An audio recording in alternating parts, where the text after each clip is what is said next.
YouTube fam, what's going on? No to Fake J's here. Today I wanted to do a new series of shoe review. I'm gonna call this Shoe of the Week, and I'm gonna start reviewing shoes that I personally feel that would deserve to be labeled or called Shoe of the Week. And again, this is just my preference. And so, let me know, your experience as well on these particular type of shoes, and if there's a backstory behind it, or if it had a personal personal history, or some sort of personal, interaction or experience with the shoe, whether you camped out or those are the very first pair of Jordans that you had. I would like to, for us just kind of share and to kind of reminisce about some of these things that we experienced growing up. So, without further ado, I wanted to show you my very first shoe of the week. And as you can see, there are these two boxes. As you can tell, the shoe box on the right, this one is an original Air Jordan shoe box. I will show you what the shoe was, but I just want to let you guys know that I kept this shoe since I got it from the beginning. This was my very first pair of Jordan when I got it, and I was back in junior high. And so this was my very first pair of shoes. And as you can tell, the box itself, it is still in pretty decent condition. I know that if I sell this box, well, you can already kind of see what this may be. But if you, I know that I think if you sell this box, it might be just worth, $20-$50 or something. But, this is definitely just my personal collection. And I'm not selling this. I'm just, showing you and letting you know that this is my very first pair of Jordans. And therefore, this is my very first review in terms of shoe of the week. In the back of the box, you can see there's Nike Air, Swish Air Sole, and then you have your Nike information, and this is made in Taiwan. All right, and so I will get to the shoe a little bit later. And this is the new box that was retroed, and as you can tell, there's a slight difference in color. The box on the left, which is the recent retro, is a bit more of infrared, if you will. And then the Jumpman on the right, the original Air Jordan box, it was a GS, but the color is a little bit more of a, maybe perhaps a varsity blue, or even like a deeper blue, or red. Sorry, deeper red. All right. So without further ado, these are the shoes that I want to show you. So let me start with the recent retro. So it is the Air Jordan 4 cement color. I personally was thrilled with the idea that they were going to retro these shoes. Okay, when I first realized that they were going to retro these shoes, I was super happy. I thought that, I can actually wear another pair of Jordan 4 cement, and because this was my very first pair of Jordan that I got when I was in junior high, and now I can enjoy that moment again and relive that moment, and enjoy a new crisp pair of Air Jordan 4 retro cement. However, when the picture surfaced, I was thoroughly disappointed. I thought that the gray, what they call the tech gray, was used in poor taste. As you can tell, this is not even close to the original color of the gray that they were using, cement gray versus I guess is a tech gray. And also the fact that the shoe was, the way the form and the shape of the shoe was just ridiculously unacceptable. I just did not like the shape of the shoe. Although now, I think all of us are a bit more accustomed to it, just because, this is how Jordan Brand has sort of led in that area of the shape of the shoe. And I don't believe they're ever going to make the shoes, you know, shaped like the OG. So it's wishful thinking, but I really don't think that's it's going to be possible. But I think primarily I'm really disappointed with the way that how the toe box is basically, you know, much longer than the original. And again, you know, this gives you that curve effect, where, you know, this is actually a size 9, and then the shoe size is actually also different, where, you know, a size 9 actually feels like a 9.5. And so even sizing of the shoe, for some reason they have made the shoes a little bit much bigger or longer. So did not appreciate that part of JB. So but you know, it is what it is. And so when it was released, I said to myself, even though I did not like the color, did not like the shape, but I think just getting it for my own personal reason, I just had to get a pair. So anyways, and also the I don't know if you guys ever had felt these shoes, but the leather is definitely really stiff. It is not very soft. It does not form to your feet very well. I feel like I'm wearing boots when I'm wearing these shoes. You know, those steel boot toe shoes, boots where it does not flex to your feet. It does not bend in the right way. So oftentimes it does make it a pretty painful experience if you're wearing these shoes for the first couple of times. If you're not, these shoes not broken in, you know, they actually hurt my feet when I was walking. Of course, you know, the other thing that people didn't like was, you know, this ugly Jumpman in the back is the Nike Air. But you know, that was the least of my complaint at the time. The wing on the side of the shoe, also in the netting, was not done correctly. Did not mimic the OG, where which I'll show you later, that the lines in the netting here should be parallel with the line here on the wing. And you know, Jordan Brand is missing this very detailed part of the shoe where, you know, the lines are going up and down, but then the wing is, you know, in an angle here, and so the lines are not lining up. And of course, you know, the color blocking also is not perfect or ideal either, where, you know, this gray should be lighter, but they sort of used it appears to be the same color as the cement, maybe a little bit, just a little bit off, a little bit lighter. But the original Air Jordan 4 cement this part was almost like a very light gray. And of course, you know, there's no Nike Air down there either. And then another thing I wanted to also mention is that for some of you that were in the 80s, that you lived in the 80s when you picked up these OGs, I don't know if you guys remember this or not, but a lot of these Air Jordan tongue had a little bit of a point here on the top.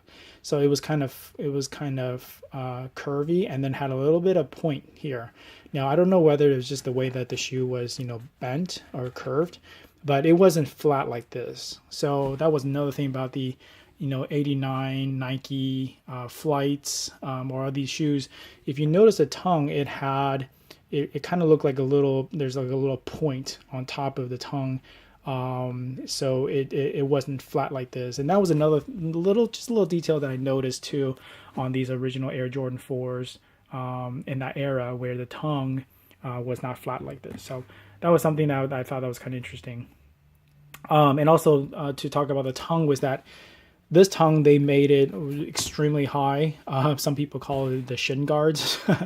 And so, yeah, I'm not particularly happy with that either, where when I'm wearing these shoes, the tongue is pretty much, you know, it is going up to my shin almost, and at least to the lower part of my shin. Just like the Air Jordan 6s, where the plastic pull tongue tab, it was pretty high, and that was okay. I think that was the original look that they were going for, where they had the high tongue on the 6s. But for the Jordan 4s, I don't ever recall the tongue being that high. But you know, all these retros now, with the other Jordan 4 retros, the tongue was particularly high and just did not look right or feel right. So that was this is my review of shoe of the week, and I'm going to show you my original Jordan 4, and here they are. Bam. So as you can see, these were my original Jordan 4 GS, and as you can tell, I was a modifier even at my early age, where I took out the wing. I think I actually did not like the wing just because it just, I don't know, I didn't really like the idea of having something on the side of the shoe. I wanted to kind of have this clean look. But what did I know? I was just a little kid, and that back in junior high. So I never really thought that these shoes were going to be much of value. If I had kept these shoes in mint condition, of course, I would expect that the sole would be crumbling just like how it is right now, and obviously would not be in wearable condition. But certainly, for collectors that if they do see these shoes, I'm sure that they would be happy to collect them and just saran wrap them and just keep them in that shape. So anyways, as you can tell right off the bat here too, and this is the original shoelace as well. So and this is what I'm talking about. Right here, this is the little pointy part I'm talking about right here. So I don't know if you guys can really tell, but see how this part is pointing up, so it's not a completely flat tongue. And I'm not sure if that was just the reason for them to kind of make this tongue part stick out a little bit more. I think you can also see it right here too, where this part of the tongue is higher. Oops, right here. So it's not completely flat like here, but you can see the tongue here. It is kind of pointed up right here. Okay. So and the netting definitely is very different too, where the netting here on the original 4s are much thicker, and it's actually more of a rubber feel versus this one is more, it does have a rubber feel, but it's a very thin rubber feel. And as you can tell, the netting, the way is angled, so if the wings were going this way, it would be parallel with the wing, so the netting is not going up and down, whereas the retro Jordans were. All right, of course you have your Nike in the back and then the pull tab here. And as you can tell, I think a lot of people were debating on the Jordan 4 GS if these were actually rubber letters. Then they're actually not. They are just leather printed letters. So they're embossed in there, so it's not a protrusion of rubber plastic lettering. So I know for the men's size original Air Jordan 4, it would look something like this, where this is a rubber Jordan, but it would be a rubber Nike Air on the back. Okay, so a lot of people were also debating on what was the original like, and I'm here to tell you that it was actually just letter that was embossed inside. Okay. The other thing is, as I mentioned about the color of the sole, I don't know if you can actually see it now, but it's all worn out. But as you can tell, the color here was much lighter, and I remember distinctively that the cement gray and the bottom of the sole had distinctively different colors, whereas the bottom sole was just much more white. All right. I don't know if I can really show you anything else other than maybe the tag. If you want to see the tag, here's the tag. So here is the Jordan, right here, Jordan 4 with the size 6. And here we go. Yep, this is the whole tag right here. All right. So you have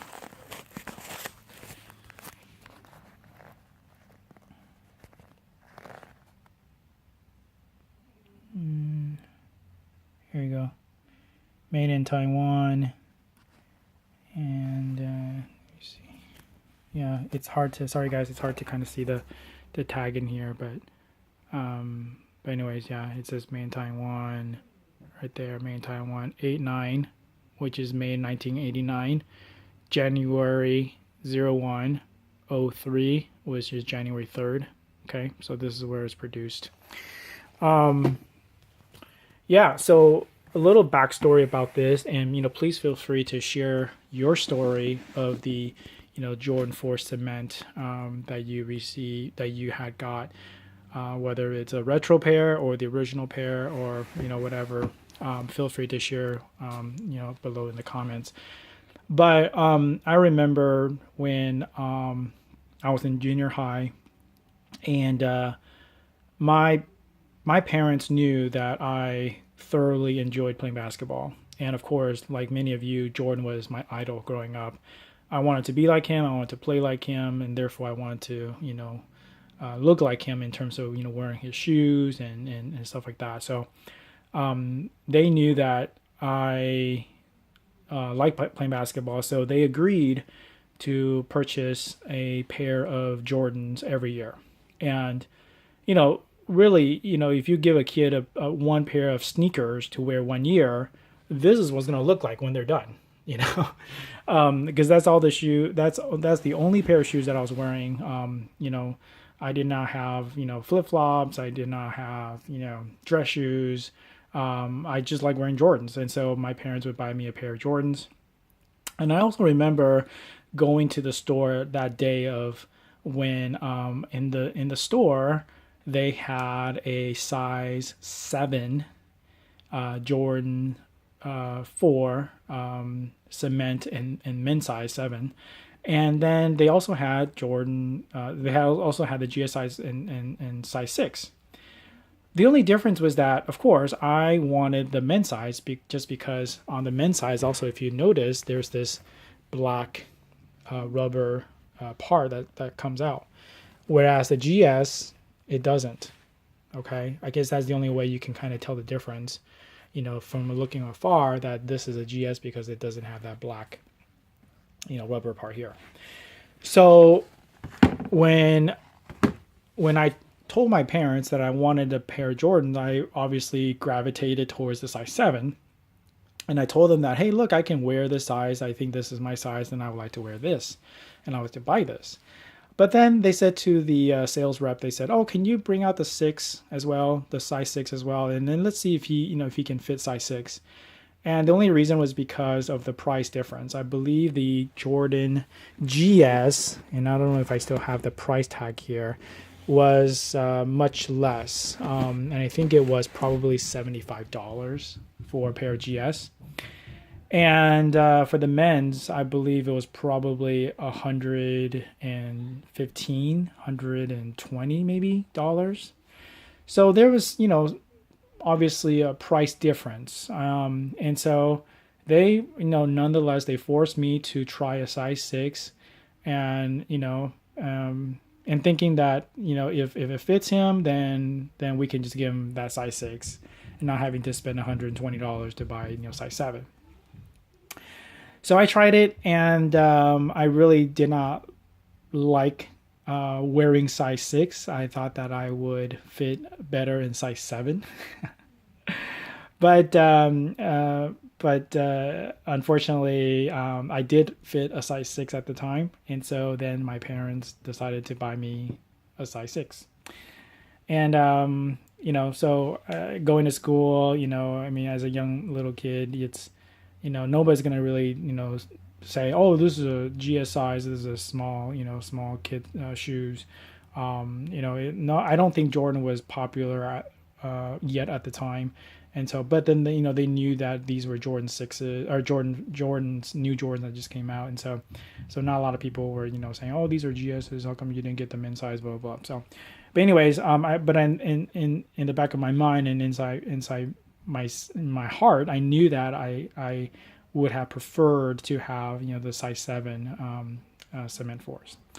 So anyways, that's my backstory. And so, and then ever since then, my parents would buy me a pair of new Jordans every year when they came out. So after this, I actually I saved actually enough money to buy myself a Air Jordan 4, the black red cement, or the bread version.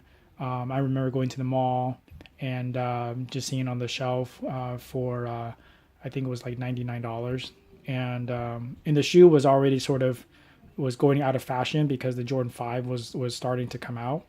And so they were having, obviously a sale for these Jordan 4s. And so I picked up a pair myself after saving some money. And then I wore that pair for basketball. And then, I wore it to the ground. And I don't even know if I have it anymore.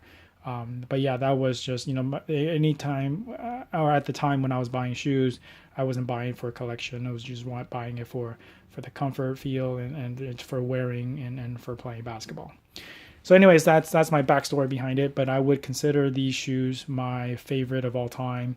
I am actually very ecstatic that the Air Jordan 4, I think it's called the 89 OG Cement, that's coming out next February, I believe, and during the All-Star weekend, where they're going to have the retro with the Nike Air on the back. And I've already kind of seen some surface pictures, and it does look like this version of the shoe, except maybe the bottom sole here is lighter, and I think the tongue height is still the same. And I think the tongue height is still the same, and then the back of the Jordan, back of the shoe here says Nike Air, and I think they also, at least from the picture that I can see, that the cement gray is a little bit lighter, sort of mimicking the 2000, I think it was the 2000 Air Jordan for cement. So I'm actually very excited about that release. I'm really hoping to cop a pair or a few. But and I also want to ask you guys to also drop me comments on your strategy or your ways of copying Jordans. I know some people have connections at the store. Some people use ATC from eBay, add to cart. Some people use a sneaker app on iPhone.